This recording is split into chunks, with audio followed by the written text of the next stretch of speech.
Oi, pessoal, aqui é Mariana Bruce. Eu tô de volta para mais uma videoaula em tempos de pandemia global, em tempos de coronavírus, em que estamos todos em casa, em isolamento social.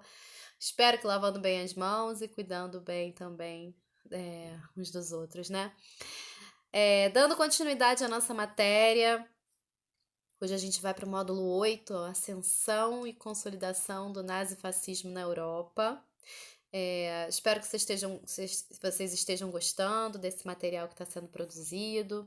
Eu reforço sempre aqui que qualquer dúvida que vocês tiverem, eu estou lá no plantão da nossa sala de aula virtual no Google Classroom, todas as segundas e quartas. E temos o nosso plantão ao vivo de história no YouTube também, para a gente trocar uma ideia, para a gente tirar dúvidas e corrigir as 5 questões da semana, toda segunda-feira às 14 horas, ok? Então, na aula de hoje, como eu falei, a gente vai tratar então do contexto da Europa. A gente nas últimas semanas tem conversado mais sobre o que aconteceu fundamentalmente após a Primeira Guerra Mundial lá nos Estados Unidos. E aí a gente viu como nos anos 20, né, aqueles anos de prosperidade econômica, quando os Estados Unidos se tornaram a maior potência global do mundo, os maiores credores do mundo, como que naquele contexto a população, né, detonou com seu espírito de poupança, investiu em ações nas bolsas de valores, comprou bens materiais, é um momento de formação e consolidação do American Way of Life, um estilo de vida estadunidense baseado principalmente no consumo, né, de bens materiais, é um modelo que a indústria fordista está lá produzindo várias mercadorias em série, padronizadas, com acesso de mercadorias mais acessíveis, né, para a população, com valores mais baixos. Então, é, esse período de prosperidade se encerra em 1929, com a crise da Bolsa de Nova York, e ali, a partir de então, você vai ter uma crise mundial, né, do liberalismo econômico e a ascensão e consolidação de ideologias autoritárias em várias partes do mundo. Na Europa, desde os anos 20, a gente já percebia ali um contexto diferente dos Estados Unidos, porque a Europa, por ter sido palco da Primeira Guerra Mundial, que aconteceu entre 1914 e 1918, ela justamente estava devastada, tanto do ponto de vista material quanto humano. E aquele cenário de crise política, econômica, social, cultural, uma crise estrutural, né, vivida pela Europa, vários projetos se colocaram em disputa para resolver a crise. E, em sua maioria, esses projetos aí, na verdade, não estava sustentado em princípios liberais. Eram soluções autoritárias para a saída daquela crise. Então, a gente vai observar isso melhor hoje, né? No caso, a gente vai aprofundar um olhar sobre a experiência do fascismo na Itália e do nazismo na Alemanha. Também vou sinalizar que houve, inclusive, outras experiências, né? Na Espanha, no próprio Brasil. Vou comentar rapidamente sobre isso também aqui hoje. Então, antes da gente ir para os estudos de caso, vamos olhar aqui o que significa fascismo, o que é esse guarda-chuva, né? A expressão fascismo, né, a palavra, agrega diversos movimentos e regimes de extrema-direita que, a partir dos anos 20, dominaram vários países. É uma denominação genérica, né, que vai remeter à primeira dessas experiências, que foi o caso italiano, em 1922, e que, de uma certa forma, serviu de modelo para outras experiências fascistas também. Só que em cada país, apesar dessa influência da Itália, o fascismo deve ser entendido também como um movimento autônomo, que em cada país vai reunir características próprias que dialogam com aquela realidade. Não é à toa que na Alemanha, né, você vai ter o nazismo, na Espanha você vai ter o franquismo, em Portugal você vai ter o salazarismo e assim por diante, né? Então, você tem um guarda-chuva que agrega todas essas experiências a partir de algumas características comuns que eu já vou falar para vocês, mas é importante vocês entenderem que em cada país essas experiências de extrema direita vão ter características próprias, tá bom?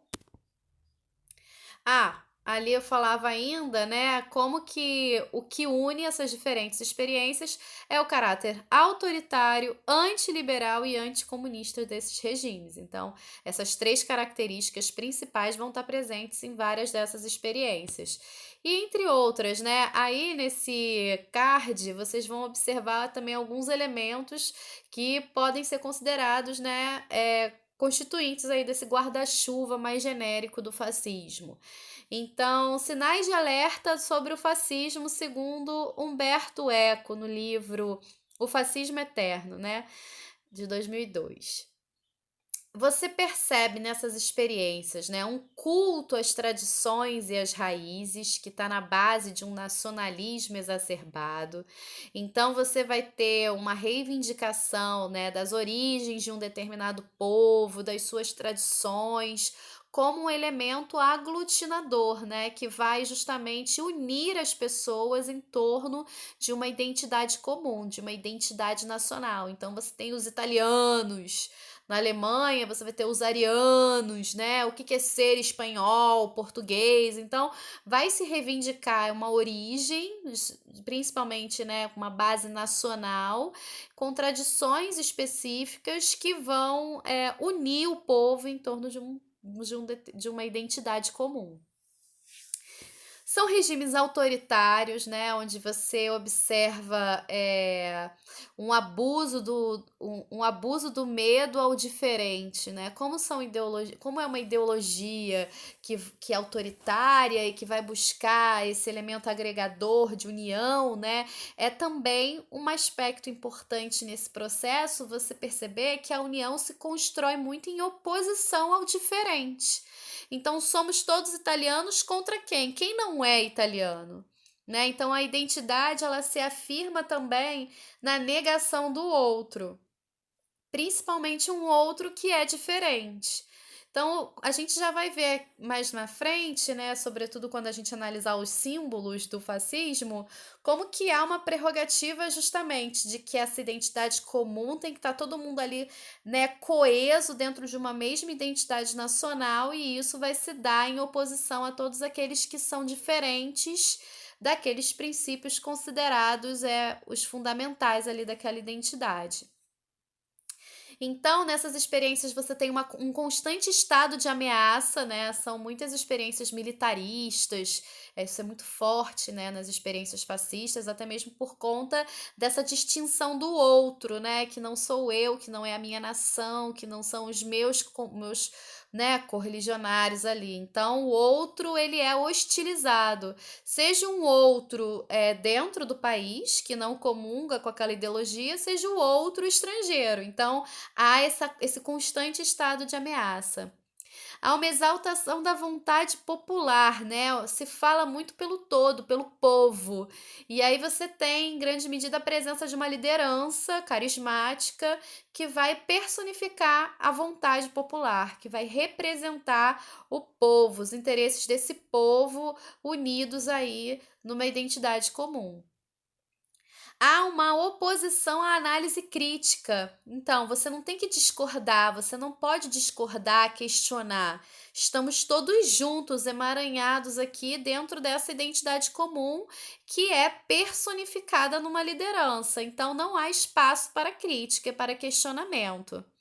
Opressão por conspirações e culpados externos, aquilo que eu falei, né? Você constrói uma identidade comum em oposição ao outro, né? Contra o outro, seja esse outro interno, né, que não apoia essas ideias, seja esse outro estrangeiro. A proclamação de um líder, né, como eu falei, que vai representar a voz do povo, controle e repressão da sexualidade, um apoio muito forte no moralismo cristão, né? Isso é muito forte também dentro das experiências fascistas. A ação antes da razão, né, que tem a ver também com militarismo, belicismo, que vão, caminhar junto dessas experiências.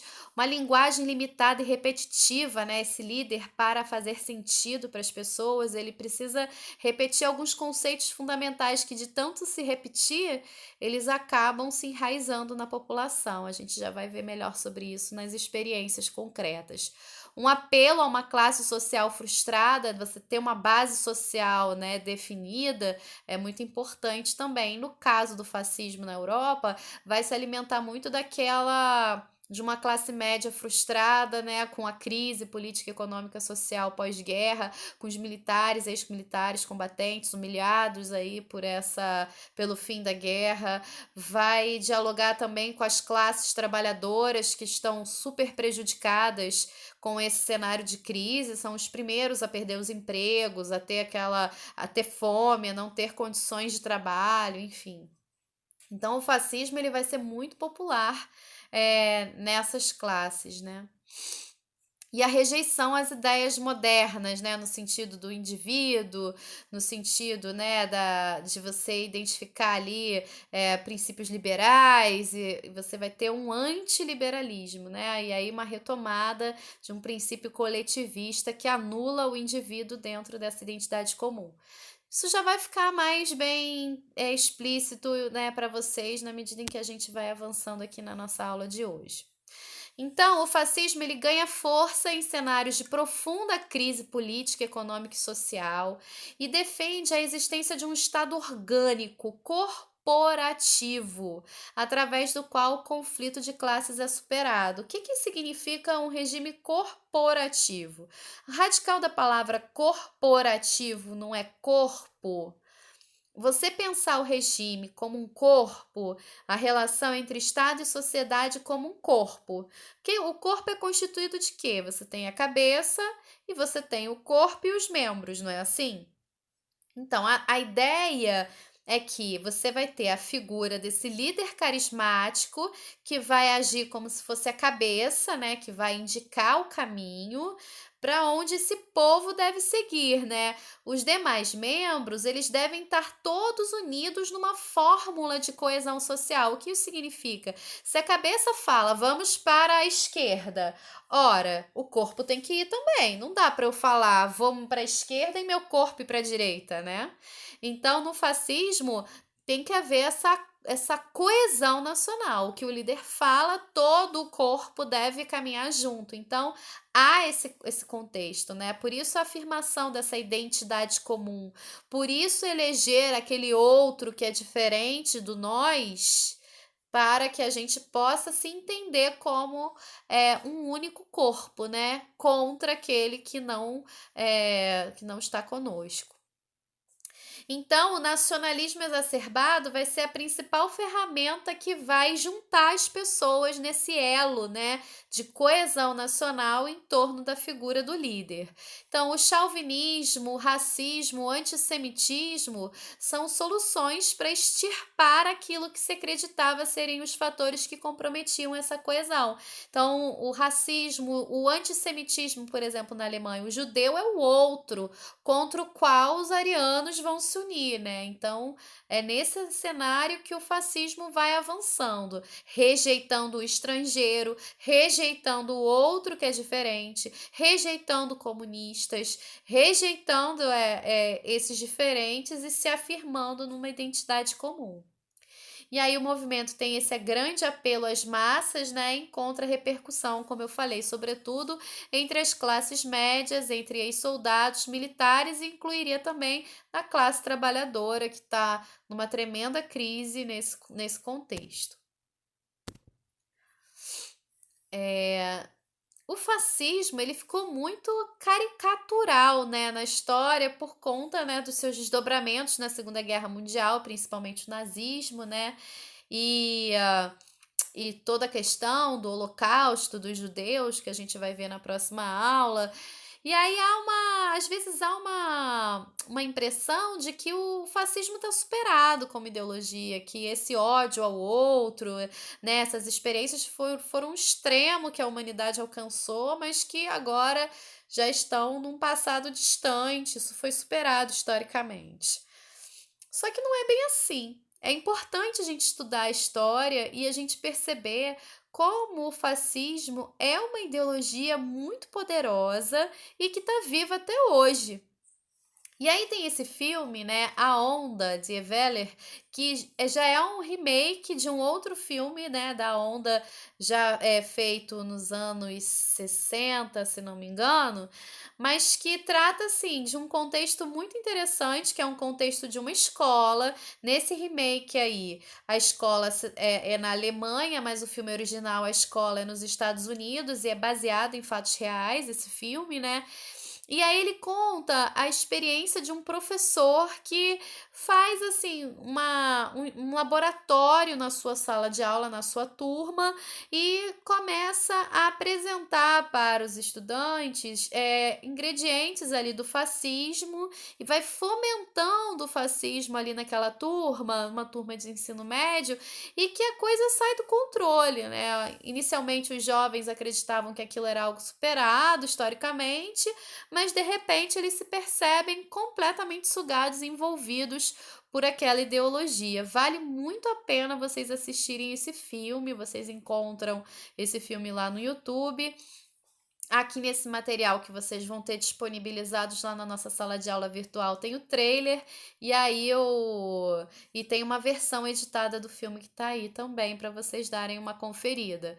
Vale muito a pena para a gente ver como que o fascismo ainda é muito vivo e latente na nossa sociedade, que a gente precisa estar sempre atento, porque volta e meia ele vem à tona e a gente precisa entender as suas consequências, né? Quando se estrutura uma identidade a partir da negação do outro.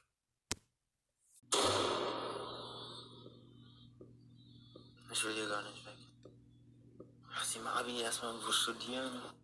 Ich weiß noch nicht mal was. Morgen. Was versteht man unter autokratischen Staatsformen? Diktatur vielleicht? Ihr seid also der Meinung, dass die Diktatur in Deutschland nicht mehr möglich wäre, ja? Auf keinen Fall, dazu sind wir viel zu aufgeklärt. So, und jetzt im Gleichschritt. Spürt ihr das? Das ist die Kraft der Gemeinschaft. Aber ich glaube, du hast die ganze Sache nicht mehr unter Kontrolle. Überhaupt nicht mehr. Was hast du denn gegen die Pille? Mensch, Marco, mach doch mal die Augen auf. Die Welle entwickelt sich zu einer echt komischen Sache.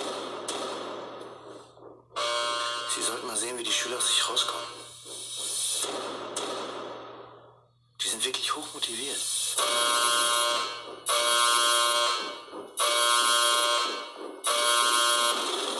Ihr nehmt mich wohl nicht so richtig ernst, wa? Kann euch so nicht reinlassen.